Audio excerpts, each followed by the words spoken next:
के हमारे जो सूत्र हैं वो है 5वां, 6वां और 7वां सूत्र। इनको आज हम समझेंगे और इनको थोड़ा डिटेल में हम इसको प्रयत्न करेंगे समझने का। पहले के 4 सूत्रों में हमने समझा था कि योग अनुशासन क्या होता है, योग चित्तवृत्ति क्या होती है, तथा दृष्ट स्वरूप अवस्थानम क्या होता है, वृत्ति स्वरूप मित्रत्व क्या होता है, ये सब हमने पहले समझ लिया। अब हम समझने वाले हैं कि वृत्तियां क्या होती हैं, यानी वृत्तियां कितने प्रकार की होती हैं और वृत्तियां क्या होती हैं। तो यहाँ पे बोलते हैं वृत्तयः पंचतयः क्लिष्टा अक्लिष्टा। वृत्तियां कितने प्रकार की बताई गई? 5 प्रकार की, लेकिन इनके स्वरूप कितने हैं? 2। इनके रूप कितने हैं? 2। कौन कौन से? क्लिष्ट रूप में और अक्लिष्ट रूप में। 2 प्रकार के रूप हैं इसके और 5 प्रकार की वृत्तियां हैं। ये जो 5 प्रकार की वृत्तियां हैं, ये दोनों प्रकार के रूप में क्लिष्ट और अक्लिष्ट रूप में व्यवहार करती हैं। अब हम उनको थोड़ा क्लिष्ट और अक्लिष्ट को समझते हैं। क्लिष्ट वृत्तियां वो होती हैं जो क्लेशों से उत्पन्न होती हैं। क्लिष्ट वृत्तियां कौन सी होती हैं? जो हमारे क्लेशों से उत्पन्न होती हैं, वो होती है हमारी क्लिष्ट वृत्तियां। ठीक है। और इन क्लिष्ट वृत्तियों से कर्म संस्कार समूह उत्पन्न होते हैं और कर्म संस्कार समूह से हमारा जन्म, मृत्यु, सुख, दुख, हमारे जो व्यवहार चलते हैं, जो वृत्तियां उत्पन्न होती हैं, वो कैसे उत्पन्न होती हैं? क्लिष्ट वृत्तियां उत्पन्न होती है। और चित्त कैसा व्यवहार करते हैं? क्लिष्ट वृत्तियों के जैसा व्यवहार करता है। इन क्लिष्ट वृत्तियों के साथ में अक्लिष्ट वृत्तियां कैसे होती हैं? तो बोलते हैं अक्लिष्ट वृत्तियां जो होती हैं, ये विवेक ख्याति के अंदर गुणों को रोक देती हैं। गुणों का जो व्यवहार होता है, गुण क्या होते हैं? प्रकृति के गुण। गुणों के व्यवहार को क्या कर देती है? रोक देती है, जिससे क्या होता है? विवेक ख्याति बढ़ता है, विवेक ख्याति जागृत होता है या विवेक ख्याति बढ़ता है। विवेक ख्याति को बढ़ाने के लिए अक्लिष्ट वृत्तियां होनी बहुत जरूरी है। और विवेक ख्याति तब बढ़ता है जब हमारे गुणों का कार्य क्या होता है? रुकने लगता है। गुणों के कार्य क्या होते हैं? कम होने लगते हैं, खत्म होने लगते हैं। गुणों के कार्य जब पूर्ण रूप से खत्म हो जाते हैं तो विवेक ख्याति की उच्चतम अवस्था हमको प्राप्त होती है। ये हमें आगे में पढ़ने को मिलेगा। तो बोलते हैं क्लिष्ट वृत्तियां कौन सी होती है? तो बोलते हैं क्लिष्ट वृत्तियां क्लेशों के माध्यम से उत्पन्न होती है, क्लेशों की वजह से उत्पन्न होती है। और अक्लिष्ट वृत्तियां की वजह से विवेक ख्याति उत्पन्न होता है, विवेक ख्याति विषय बनता है। ठीक है, ये हमने यहाँ पे समझा। अब इसके अंदर ये बोलते हैं कि जो क्लिष्ट वृत्तियां हैं, इनका जो प्रवाह हो रहा होता है तो उसमें अक्लिष्ट वृत्तियां भी रहती हैं। वो कहते हैं ऐसा नहीं है, अगर ऐसा होता कि सिर्फ क्लिष्ट ही क्लिष्ट चलता रहता तब तो हमें मोक्ष का कोई रास्ता ही नहीं मिलता, मोक्ष का कोई कारण ही नहीं मिलता।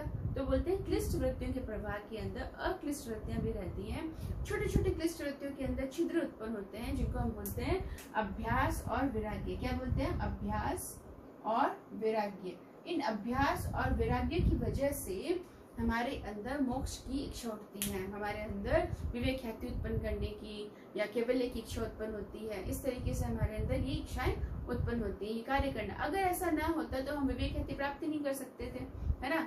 इसलिए कहते हैं कि अभ्यास वैराग्य ये हमारे अंदर उत्पन्न नहीं हो पाता। तो कहते हैं क्लिष्ट वृत्तियों के प्रवाह में अक्लिष्ट वृत्तियां रहती हैं। और वो अक्लिष्ट वृत्तियां जो होती हैं, ये क्लिष्ट वृत्तियों के प्रवाह के अंदर क्लिष्ट नहीं हो जाती, अपने ही स्वरूप के अंदर रहती हैं। उसी तरीके से अक्लिष्ट वृत्तियों के अंदर भी क्लिष्ट वृत्तियां रहती हैं, लेकिन वो क्लिष्ट रूप में रहती हैं। तो अक्लिष्ट वृत्तियों में कैसे क्लिष्ट के रूप में रहती हैं? तो बोलते हैं विक्षेप के रूप में रहती है। किसके रूप में रहती है? तो बोलते हैं विक्षेप के रूप में रहती हैं। ठीक है, विक्षेप के रूप में। अगर ये विक्षेप के रूप में क्लिष्ट वृत्तियां नहीं होती तो जब समाधि काल होता है, हमारा समाधि की अवस्था होती है, उसमें व्युत्थान संस्कार उत्पन्न नहीं होते। हम आगे पढ़ेंगे व्युत्थान संस्कार।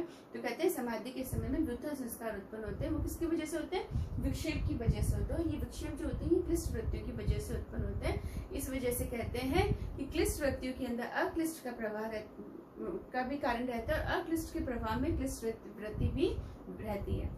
ये हमने क्लिष्ट वृत्ति और अक्लिष्ट वृत्ति को हमने समझा। और जिस तरह की वृत्ति रहेगी वैसा हमारा क्या हो जाएगा? चित्त का व्यवहार हो जाएगा, चित्त की स्थिति हो जाएगी। चित्त इन वृत्तियों के साथ में अपने गुणों में रहता है, तो उस वजह से चित्त का व्यवहार इन वृत्तियों के अनुसार होने लगता है। ये हमने यहाँ पर समझा। अब हम समझेंगे कि वृत्तियां हमने समझी कितनी प्रकार की होती है? 5 प्रकार की। 5 प्रकार की वृत्तियां और रूप कितने? 2, क्लिष्ट और अक्लिष्ट। ये हमें समझ में आ गया। अब बोलते हैं वृत्तियां क्या होती हैं? तो बोलते हैं प्रमाण, विपर्य, विकल्प, निद्रा, स्मृतियः। ये क्या है? हमारी 5 प्रकार की वृत्तियां हैं। प्रमाण, विपर्य, विकल्प, निद्रा, स्मृति क्या है? हमारी 5 प्रकार की वृत्तियां हैं। तो बोलते हैं आज हम क्या समझने वाले? प्रमाण। क्या समझने वाले आज हम? प्रमाण। प्रमाण क्या होता है? तो बोलते हैं प्रत्यक्ष अनुमानागमः प्रमाणानि। प्रमाण क्या है? प्रत्यक्ष अनुमान आगम। ये क्या है? प्रमाण। प्रमाण के कितने रूप बताए हैं? तीन रूप बताए, कौन कौन से? प्रत्यक्ष, कौन सा? प्रत्यक्ष, ठीक है। दूसरा अनुमान, दूसरा क्या बताया? अनुमान। और तीसरा क्या है? आगम, तीसरा आगम। तो प्रत्यक्ष, अनुमान और आगम क्या है? तो बोलते हैं प्रत्यक्ष वो होता है ज्ञान जो हमें इंद्रियों के माध्यम से प्राप्त होता है। यानी जब इंद्रियां किसी विषय के साथ में एकाकार होती है, इंद्रियां जब किसी विषय के साथ में मिलती हैं, तो जो बुद्धि होती है उस विषय के आकार की हो जाती है। बुद्धि कैसे हो जाती है? उस विषय के आकार की हो जाती है और उस विषय का ज्ञान उस बुद्धि को प्राप्त हो जाता है। तो इसको बोलते हैं प्रत्यक्ष ज्ञान। प्रत्यक्ष प्रमाण, प्रत्यक्ष प्रमाण में प्रत्यक्ष वृत्ति उत्पन्न होती है और ये वृत्ति जो होती है ऐसा हमारा चित्त का व्यवहार होने लगता है। अब ये बोलते हैं जिस विषय के साथ में प्रत्यक्ष का कनेक्शन होता है, जिस विषय के साथ में प्रत्यक्ष इंद्रियों का जिस विषय के साथ में कनेक्शन होता है, इस विषय के दो धर्म है, दो धर्म है। एक होता है विशेष, इस विषय में क्या है? एक तो विशेष धर्म है और एक क्या है? सामान्य धर्म है। कौन सा है? सामान्य धर्म है।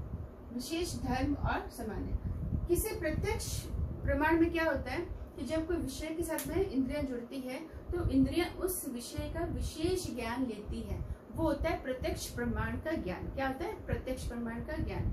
और जब ये ज्ञान लेती है तो बुद्धि लेती है, बुद्धि से पुरुष को प्राप्त होता है ये ज्ञान। तो बोलते हैं पुरुष का जो ज्ञान प्राप्त होता है, पुरुष को ज्ञान प्राप्त होता है, ज्ञाता हो जाता है पुरुष इस ज्ञान का, तो बोलते हैं पुरुष पौरुष्य ज्ञान। क्या बोलते हैं उसको? पौरुष्य ज्ञान। और पौरुष्य ज्ञान जिस पुरुष को प्राप्त होता है तो हम बोलते हैं प्रमा।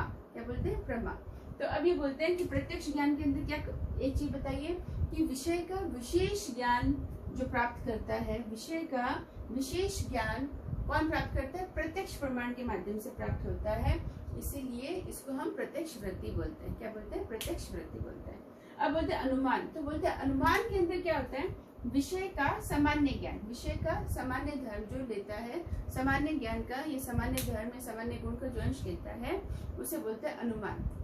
अनुमान के अंदर क्या होता है?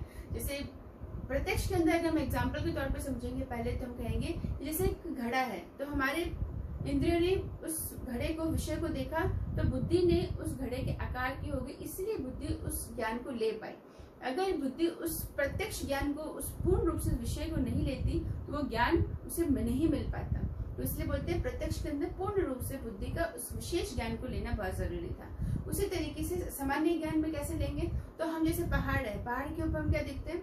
धुआं देखा, तो धुआं देखने पे हमें क्या लगा कि उस पहाड़ के ऊपर जरूर आग है जिसकी वजह से धुआं उत्पन्न हुआ है, या ये सामान्य ज्ञान हो गया। या फिर कैसे अनुमान हुआ?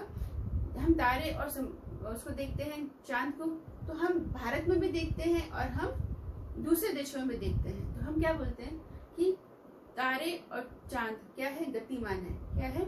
गतिमान है। तो ये सामान्य ज्ञान, सामान्य जो ज्ञान प्राप्त हुआ उससे एक वृत्ति बनी, होती है अनुमान वृत्ति। तो ये जो अनुमान वृत्ति होती है, इस वृत्ति से भी चित्त के अंदर अनुमान का ज्ञान प्राप्त होता है। एक चीज आपको यह समझनी है कि प्रत्यक्ष से ही अनुमान का ज्ञान होता है, प्रत्यक्ष से ही आगम का ज्ञान होता है।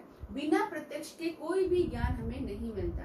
तो हर एक ज्ञान का जो प्रथम जो भाग, जो कार्य है, ये प्रथम जो है, जो कारण है, वो क्या है? प्रत्यक्ष है।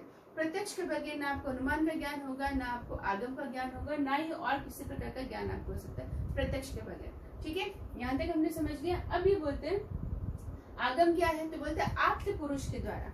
आप्त पुरुष, कौन सा? आप्त पुरुष के द्वारा प्राप्त ज्ञान।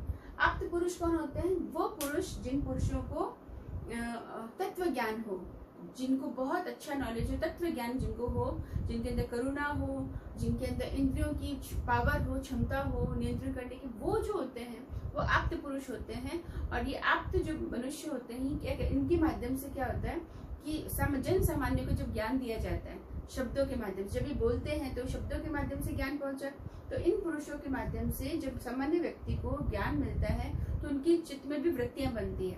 उनके चित्त में क्या बनती है? वृत्तियां बनती है। तो वो जो वृत्ति होती है वो कौन सी होती है? आगम वृत्ति होती है। कौन सी होती है? आगम वृत्ति होती है। तो आज हमने क्या समझा? पहले तो वृत्तियां 5 प्रकार की, जिनके रूप होते हैं क्लिष्ट और अक्लिष्ट। उसके बाद में 5 प्रकार की हमने वृत्तियां पढ़ी, प्रमाण, विपर्य, विकल्प, निद्रा, स्मृति। उसके बाद में हमने प्रमाण को समझा। प्रमाण के 3 रूप है, कौन कौन से? प्रत्यक्ष, अनुमान और आगम। फिर हमने प्रत्यक्ष को समझा, अनुमान को समझा और आगम को समझा। ठीक है, अभी आप लोगों को इससे रिलेटेड कोई भी प्रश्न होता है कमेंट बॉक्स में जाके प्रश्न पूछ सकते हैं। मैं उसका उत्तर दूंगी। धन्यवाद। जय